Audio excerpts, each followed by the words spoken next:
So how about if we have negative 1, 1, and masakit ba sa utak? Buti ka nga may utak eh. Iba nga wala eh. Ay, joke lang. So we have x sub 1, y sub 1, x sub 2, y sub 2. So we need to find the midpoint of these 2 points. So if you want to graph, you can graph if you want. If you don't want, edi don't. Philosopher na ako guys, ayoko na. Alas 10 na ba? Hindi pa. So negative 1, 1 guys, you will find it.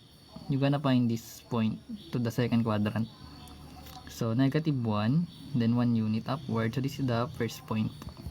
While the others is 7, negative 4. So 7 units to the right first. 4, 5, 6, 7. While you need to move 4 units downward because the 4 is negative. So 1, 2, 3, 4. So just put it here. 7, negative 4.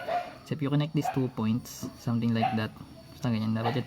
And you need to find the midpoint. So you just need to add the x, then divided by 2, then add the y's, then divided by 2. So this will become negative 1 plus 7 over 2, then the other is 1 plus negative 4 over 2.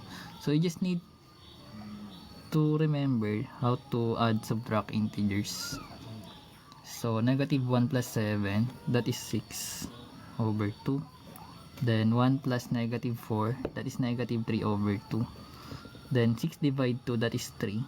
While negative 3 halves is something like negative 1 and 1 half if you want to convert it into mixed fraction. So remember, we have 3 units. So this is the 1, 2, 3. Then negative 1, 1 half. So if it is our negative 1, it is negative 2. So something like here. So if the graph is perfect, you will gonna find the midpoint here. So that's how you do the midpoint formula and the distance formula. So remember, you just need to remember the formulas. Ha ha ha. Ay. Hindi. Ganun yung ginagawa. Madali lang naman memorize to guys. Then para ma-memorize mo yung formula, syempre kailangan mo isulat lagi pag nag-solve ka. Pero hindi ko kasi solve eh. Hindi ko na nilagay. Alam ko na kasi yun eh. Tsaka tinuro ko na yun. Taas. Of course. Ay. Ano nga ako? Edok nga ako eh.